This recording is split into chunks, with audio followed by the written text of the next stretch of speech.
Amen. Amen. Genesis 2 and 18. We're going to talk about a couple of different things tonight, but we're going to start off, and this time the Holy Spirit interrupts everything. I was supposed to talk about sleep, but we're going to talk about marriage. Turn to Genesis 2 and 18. Go ahead, read for me, Elder Reed. And the Lord God said, it is not good that the man should be alone. I will make him and help him meet for him. Amen. And the Lord God, it is not good that man should be alone. I will make him a helpmeet for him. How many of you in here can see yourself getting married within the next 20 years? Because you guys are young. All right, so most of you raise your hand. All right. As you know, marriage is tough. Some of y'all got parents that are married. God bless you. Got parents that are married. Marriage is hard. Can anybody imagine why is marriage tough? Anybody? Bishop, you live with a mother and father who was bickering this morning. Decisions. All right. D. Because man and woman is natural enemies. Oh, good. Deep the read the word. Man and woman are natural enemies. They are arguing over stuff. Men and women arguing over stuff. That's good. So, one of the biggest problems with marriage is people don't know their roles in relationships. A wise man says that the man doesn't know how to lead and the woman doesn't know how to follow. The man doesn't know how to lead and the woman doesn't know how to follow. Because everybody in a relationship has a job. Every relationship has responsibility. So when you be, it's men in this room. Most of it is 99% men. We got one beautiful lady. It's 99% men, which is a rarity. You don't get that many men together, particularly doing anything positive. Particularly in church. There's more boys in here right now that's in the church, in most churches around here in this neighborhood. So you got these men. You guys, most of you will be fathers. And fatherhood, that's your most important job. I became a father by happenstance. Long story short, it was a great opportunity for me. And it was an opportunity for me to fix the things that happened wrong in my childhood. So when you become a father, that will be an opportunity for you to fix the things that went wrong in your child. I remember, it wasn't Bishop. Bishop was too little at this time. His brother, I got him a remote control boat. Who you think played with the boat? You. Me. I played with that boy all day long. You was always my source. He got him a Christmas. I was like, hurry up, open that gift. He opened it up. I said, it's mine. I opened it up. And I couldn't wait. Got in the bathtub. And we took it to a lake. I just was playing with that boat. That was my boat, but I bought it for him. I was reliving my childhood through my children. All the things that I wanted to do, I lived through them. So you as fathers, you will get an opportunity to fix the things that went wrong in your past. And mom, we have a mama here. But fix the things that went wrong. And today I was tortured by one of your teammates' little brother. And this was interesting. He was mad. He was acting up in class. Just acting all ugly. Just a demon came out of him. And after we talked for 45 minutes, and him mostly cussing and fussing, and I found out he's mad at his father. All that ranting and raging and carrying on and I'm calling the whole hood, we blowing up your house, we killing everybody. I was like, what? I'm murdering everybody, you dead. I was like, yeah. And after the end of all that, it was dad. Because the father is the leader of the family. And some men don't know how to lead. All right, so it says here that God, verse 18, and the Lord said, it is not good that man should be alone. I will make him a helpmeet. What does that mean? Anybody explain what that means? A helper. God says he's going to make a helper. What's the job of that wife? To follow. Okay, so they argue there. To help the needs of the man. To help the needs of a man. Anybody else? To guide the man. To help guide the man in some instances. Okay, that can be true. That wife is to be the helper to the husband. A lot of people go into relationships now just for a ring. Or just for a wedding. People spend, matter of fact, I was watching The Housewives with my wife and the other day. Long story short, there's a couple on there, and they're spending like $180,000 on a wedding. I know poor people that spend $60,000 on a wedding. One of my fraternity brothers, I just saw him this past weekend. When he first got married in the 90s, he spent $10,000 on a ring. They spend all this money, and the wedding only, and the marriage only lasts like a year and a half. I mean, he was paying for the ring like several years after the wedding was long over. After the marriage was long over, he's still paying for this ring because everybody wants this beautiful ceremony and all this and the gown and the dress. And it's so fun. I do weddings now. You know how long a wedding actually lasts? It's about 5 minutes. You spend $100,000 for, do you take this woman to be your natural baby? I do. Do you take this man? Oh, do you? Okay, that's it. You are now married. That's it. Kiss bride, $180,000 gone. But women want this ceremony. So they can tell their friends, put a ring on it. Put a ring on it. So you can say, I have a man, he married me. But here's the problem. You get married, and once you go home, your job, sister, is to help that man. And the sisters, a lot nowadays, and it's not their fault, have been miseducated. Because the brothers have been miseducated. I didn't know this. I just read this other day. It just hit me upside the head. I said, oh my God. The woman is designed to help the man. Why is that important? Because that woman is supposed to help the man lead the family. Because God is not going to hold your mama accountable for what happens to the children. He holds that man accountable. That father will be held accountable. This is in 1 Corinthians 11:3. God's going to hold the man accountable for how the kids turned out. Even if the father got 15 kids, he should be fathering 15 kids because God's going to hold them accountable for 15 kids. Because he's their father. He's the leader. Yes. At what age is he no longer accountable for him? Very good. At what age is the father no longer accountable? We talked about this last week. When you become an adult, when you sustain and can care for yourself, then the father is no longer responsible for you to God. At that, well, it depends. Some people become responsible for 15. It depends on, everybody's different situation is different. In European Jewish cultures, which stole their culture from ours, the women are not allowed to move out the house until either they're married or they're like 30 years old. So kids will often stay at home until 25 to 30, unless they're either married or some other thing transpires. It's a country where the kids can be as smart as boys. Like, they'll kill them if they're too smart. Okay, I don't know anything about that. He said the country where they kill you if you're too smart. Amen. God bless you. All right. So, men, our job is to lead family. All right, next thing. Turn with me to Genesis 2 and 7. Amen. Genesis 2 and 7. Go ahead and read The Lord that. God formed man of the dust of the ground, and breathed into his nostrils the breath of life, and man became a living soul. And God formed the man of the dust from the ground, and breathed into his nostrils the breath of life, and man became a living soul. All right, this is powerful. When Bishop leaves in the morning, I do this. I blow into my hand, and I send it with him wherever he goes. When some of you guys travel, and I can't see, I say, grandbaby, and cover him. I send that blessing to cover you wherever you go. God breathed into man, and it made us a living soul. Now, what's interesting is, a dog does not have a soul. A cow does not have a soul. A rat, an ant, snake, whatever animal that's created does not have a soul. You have a soul.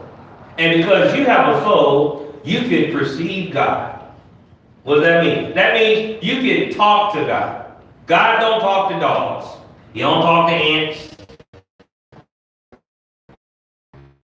I think they made a song like a red nose, and they wag the tail. Every time my dog sees, he wags his tail. He's so happy. And I couldn't believe this big killer dog. I went out today, he jumped up. What's funny is, if I wouldn't got another dog, he'd do the same exact thing. If I got another dog, he'd do the same exact thing. I've had pit bulls for the last 12 years, and all pit bulls act the same. They all act the same because they're programmed. However, as we are many, what, Bishop? Different. Many different, my Bishop. What are we many? We are many what? Starts with a G. Go.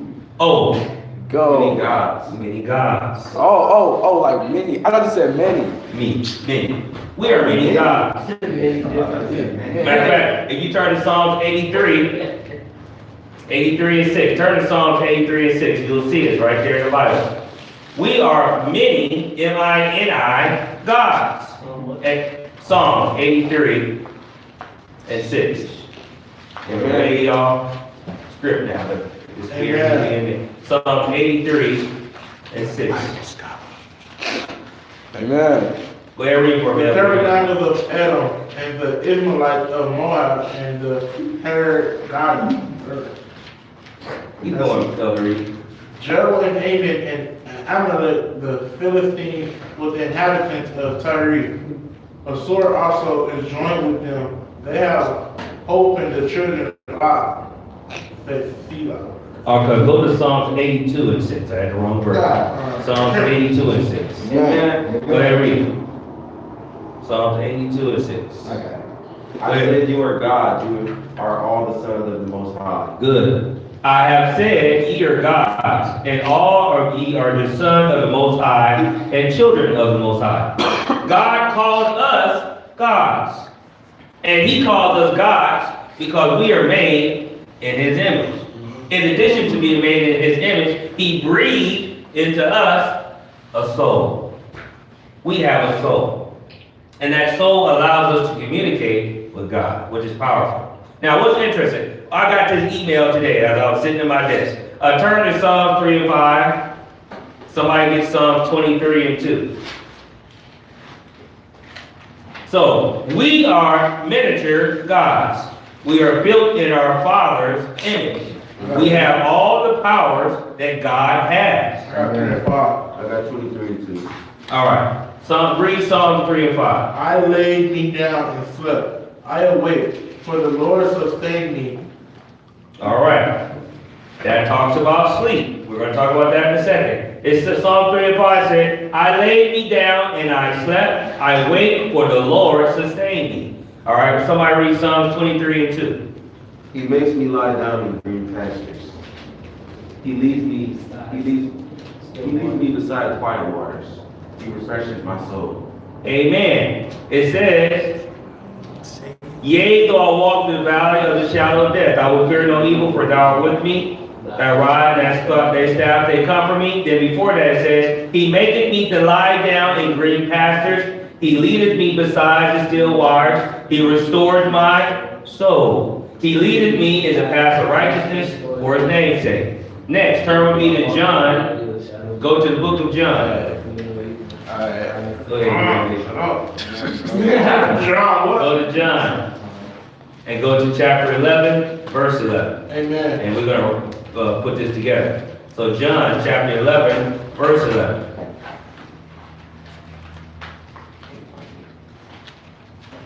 And you guys say amen. Amen. All Amen. right. Amen. Go ahead and read the book. These What we got? things said he, and after that he said unto them, our friend Lazarus sleepeth, but I go that I may awake him out of sleep. Keep going. Then said his disciples, Lord, if he sleep, he shall do well. Stop. It said, these things he said after he had said unto them, our friend Lazarus is asleep. They're talking about Lazarus. But I go that I may wake him up out of his sleep. Then the disciples said, Lord, if he sleeps, he shall do well. All right, so here's the email. When we sleep, a magical thing happens. What'd you say, grandbaby? We recover. Why is it that we recover? We're The charging body up. repairs itself when you sleep. Good. The body repairs itself. What else? What else happens when you sleep? You get to live another day. Oh, I like that too. Here's the powerful part of sleep. When you are sleeping, Not only does the body repair itself, the soul is restored. God fills up your soul and charges you up again to go out for another day. The powerful part of that is he gets you charged up so you can go out conquering the next day, full of purpose. So God, when you sleep, you are essentially sort of like Wi-Fi connected to God. You out, snoring, and you just out, connected to God, and your body is fixing itself because dogs sleep, rats sleep, ants sleep, so their body being repaired. But not only are you being repaired, your soul is being restored. Your soul is being replenished. God's replenishing your soul so you can go out and do that thing that He's called you to do. Turn to Ezekiel 33, and then we'll see what He's called you to do. Ezekiel 33. 33 and what? Ezekiel 33, go down to verse 22. Amen. Amen. Well, y'all quick. Boy, Ezekiel you know what I mean? Learn the Bible. Amen. 33 and 2. Now the hand of the Lord was upon me in the evening, after the escape came, and had opened my mouth until he came to me in the morning. My mouth was open, and I was no more dumb. Good. All right, somebody else read the Living Bible translation. Ezekiel 33 and 22. Now, Go ahead. now the hand of the Lord was upon me in the evening. Afore he that was escaped came, and he had opened my mouth until he came to me in the morning, and my mouth was open. I was no more dumb.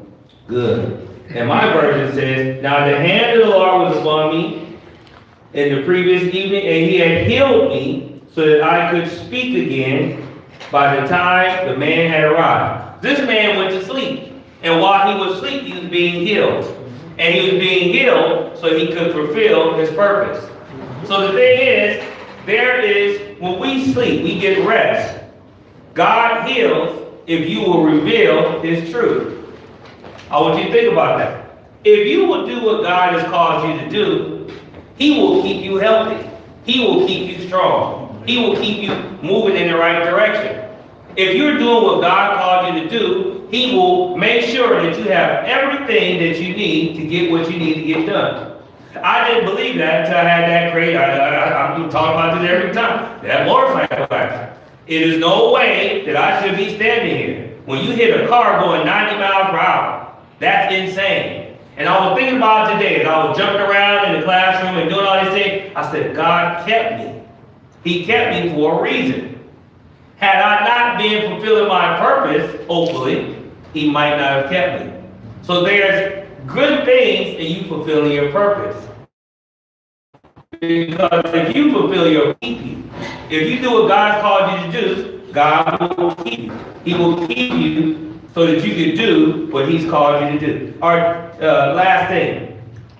There are two things to avoid as you walk in purpose. There are two things to avoid as you walk in purpose. Next, turn with me to the book of Colossians, just way in the back. The book of Colossians. And somebody get 1 Peter 4:10. Colossians what? Colossians 2 and 8. Amen. And somebody get 1 Peter 4 and 10. Colossians 4 and 8. You said 2. 2 and 8.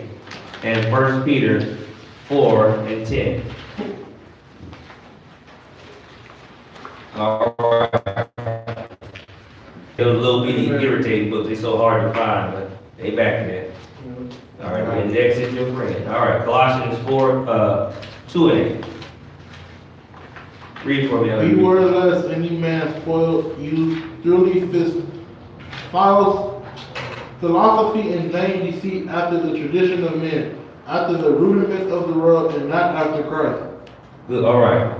Beware lest any man spoil you through philosophy and vain deceit after the traditions of men, after the rudiments of the world, and not after Jesus Christ. My version says, don't let others spoil your faith and your joy with their philosophies.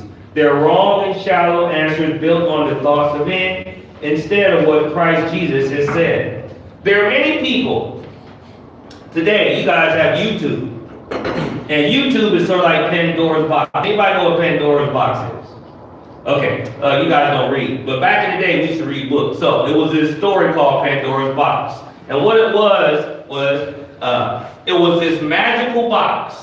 And if you opened it, you could find anything inside. You could find iPods for your generation. Or you could find diamonds and cash and jewelry. Or you could find AIDS. Or you could find blood. You could find, anything that you wanted was in that box. Because the thing with Pandora's box is, you can't control what you find. You just open the box and something good could pop out. Or you open the box and something crazy could pop out. So people like the box because good things came out. But the thing about life is, in God's perfect creation, for the good that you get, you'll get equally the same amount of bad. So you guys have YouTube, which is awesome. You can find out how to, build a bomb, be a spy, do anything, open your cell phone, do all these different things. The problem is, with YouTube, also you're going to find out these great philosophies. You're going to find out, I see black kids walking around with little Buddhas on their chests. That's very popular now. We see all these different things. You can find out about different religions. And you can find out about different philosophies. So, long story short, we went to the movies this weekend and we saw, what's that black movie? What Men Want. What Men Want. And in the movie, and I'm not going to ruin it for the people who haven't saw it yet, there is Erykah Badu. In the movie, Erykah Badu was a psychic.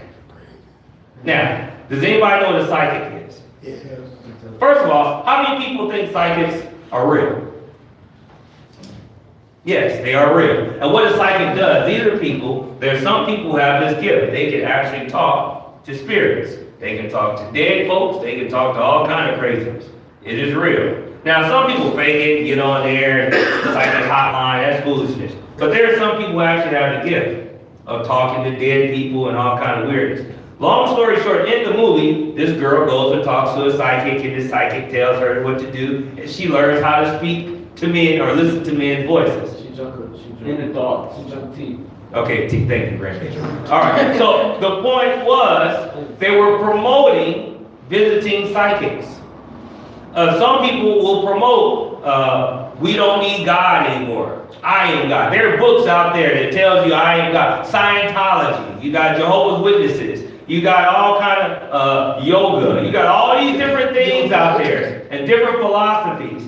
You have these brothers called the Black Hebrews, and they walk around and they do their different. Everybody has a different sect, and the problem with this generation is you'll be reading or watching YouTube, and next thing you know, you all deep off into this thing, and next thing you know, you done forgot all about Jesus.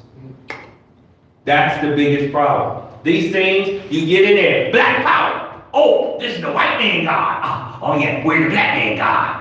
Oh, the white man God's a tree. You just get into all kind of craziness, fall in these different things. And Colossians 2:8 says, I'll read it again. Beware lest any man spoil you through philosophy and vain deceit, after the traditions of men, after the rudiments of the world, and not after Christ. Men created religion. I am not a religious person. That's why I don't get up here and go, and keep this stand, I don't do all that stuff, because you don't need to do all that to reach God. That's just a tradition in black churches. It's called hooping. You catch the Holy Ghost. Musicians go crazy. We did that. Oh, church was good today. Ooh, pastor was on fire. He was good today. That's called religion. That ain't got nothing to do with God. God don't care if you run around, jump up and down, and then go outside and cut somebody out. He don't really care nothing about it. So the thing is, that's religion. God doesn't want you to follow philosophy. Some of y'all ain't go to college, you're going to be exposed to everything. Some of y'all going to go into the world, and some of your friends are like, man, you serving the white man God. I got the black God over here. What's up, God? What? No, time out. Yeah. So there's all kinds of things you're going to be exposed to. But the thing is, don't get into anything that's going to lead you away from Christ. And the last thing, this gives you total praise. Turn me to Ezekiel 33. Total praise. Amen. Ezekiel 33. Go down to verse 11. And this is a powerful thing here. Ezekiel 33, go down to verse 11.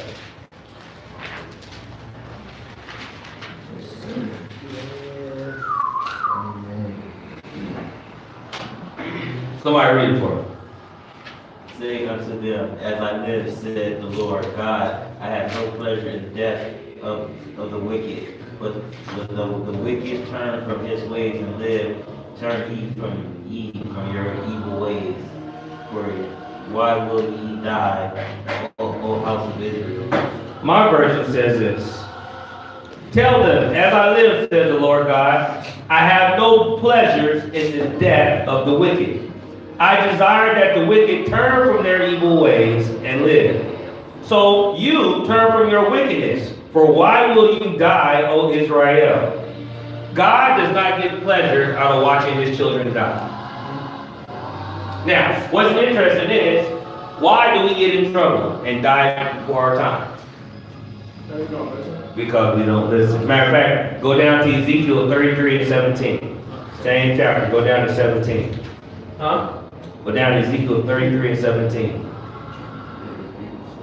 Yet the children of thy people say, the way of the Lord is not equal, but as for them, their way is not equal. So, yet the children of the people say, the way of the Lord is not equal, but as for them, their way is not equal. There are some people who will judge God because of something that happens in their life. Why you kill my grandma? Why you kill my cousin? Why you do this? That wasn't fair. I was reading a story yesterday. I read the newspaper. Long story short, it was a family that came all the way from Australia, and they rented a house somewhere in Torrance. Long story short, while they were in the house celebrating here in the United States, a tree fell during the past rain and crushed everybody in the house. That their family members could easily, why did this happen? God ain't there. God, this is so mean. We don't understand. We have to be careful about judging what God does. Sometimes the things that God do, we don't understand. And we don't understand why things happen. I went to my uncle's funeral. Why my uncle? God, you know, some people take me. You know, don't say no craziness like that. We don't understand why God does what he does. But here's a powerful lesson. We need to understand this. The Lord giveth, and the Lord taketh away. Then the word says, blessed Lord. What does that mean? Everybody that you have belongs to God. We get selfish and we think that they belong to us. One of my young churchmen just rolled up on his fancy new motorcycle. And we heard him driving up, and that's his motorcycle. But see, that's his motorcycle. But see, his loved ones don't belong to him. We all belong to God. God has the right to do what he chooses with us. Yes, sir. I have like a question. Yes, sir. Because sometimes God puts you in like positions to question him. Yes, sir. But what is like something that can like keep your faith strong, or like something you should do? All right, good. He says, sometimes life will put you in situations where you will question God. And that's true. Crazy things will happen. And this is what I learned. The Lord giveth, and the Lord taketh away. Blessed be the name of the Lord. We don't understand why God would make a 3-year-old die. Doesn't make any sense. But see, the difference between us and God is, God can see that 3-year-old at 52. See, we can only see him from here to there. See, God can see what's going to happen 1,000 years from now. God can see what's going to happen all over the time. All we can see is right here today. And then we say, God, why did you do that? And God's like, did you know that he was going to grow up and kill 75 people? But you don't know. You don't know what people are into. And see, the interesting thing about people, everybody in here has secret sins. secret sick. Some of y'all got some dirt so secret, so nasty, and secret, just secret. And guess what? The only person that know you into that kind of thing is God. Cause he see you when you down there doing it, he just be like, look at him, look at him. I'll be ashamed of yourself. I've done some things, praise the Lord Jesus. I'm just glad it was, I wouldn't want to be with your generation. Y'all grew up with this generation, cameras all over the place. Boy, Lord have mercy. Whew, I've been in trouble, that's it. Anyway, the point is, God sees our stuff. So we can't judge what he does with our loved ones, what happens in life situations, because everything happens for a reason. And I learned that. That was a lesson for me. Everything happens for a reason. The good things happen for a reason, the bad things happen for a reason. And the last thing, turn to Romans 8:28. So we're not to question God. Romans 8:28. And this is powerful. And this answer that question that you just brought up. Romans 8:28.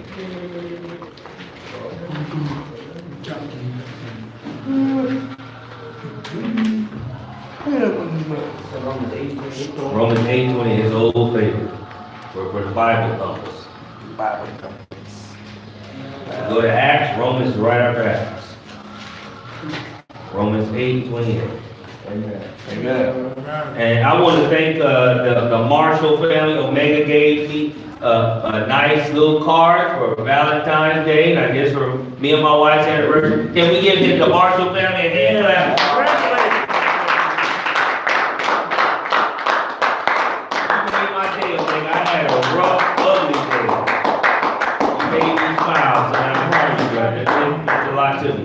That was I take every gift. I appreciate it. All right, Romans 8:28. Well, maybe you read this, but this one is for you. And we know that all things work together for good to them, that God loves to them who are the called according to his purpose. And we know that all things work together for good to them that love God, to them who are called according to his purpose. What does that mean? All the things that happen in your life are working towards your good. All the bad things that happen in your life are working towards your good. All the good things that work in your life are working towards your good. One of the best things that happened to me is I got fired. Because when I got fired, I told you the story. I was making $11 an hour as an accountant. My little county job. And I was fancy. I was shit. Had my little job, stop that grandbaby. Had my little job, I was making $11 an hour. And they fired me. And I was like, how you gonna fire me? Because I'm black. There's racism. Black power. I was doing all that stuff and running around and calling it NAACP. They fired me because I'm black. Yeah, what's up? And long story short, and I told her while we was driving over here, my frat brother Eric Cole, who often watches, he called me up and said, hey Mike, why don't you start teaching? I had never thought about teaching. Never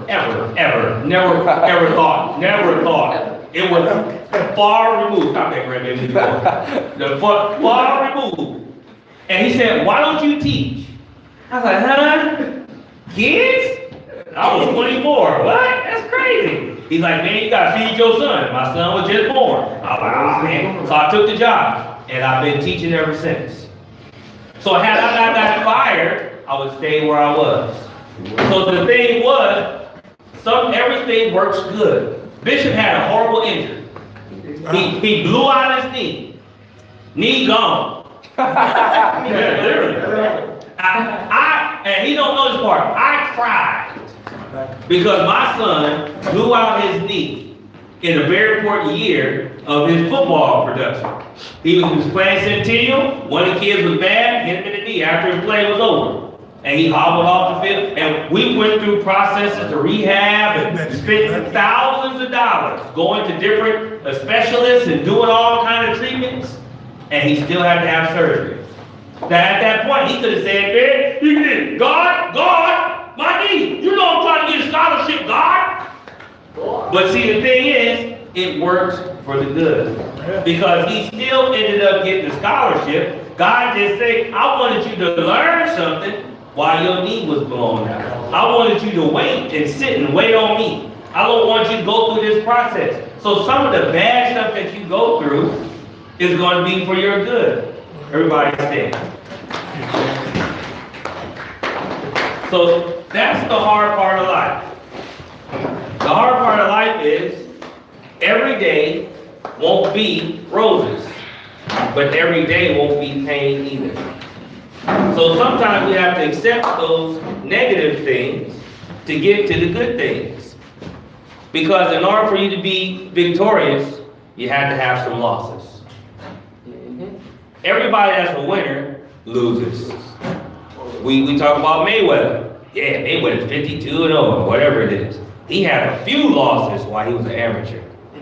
Michael Jordan, one of the best basketball players ever. He had a whole bunch of losses prior to it. So the thing is, God is building you up through the experiences. The negative things that you went through,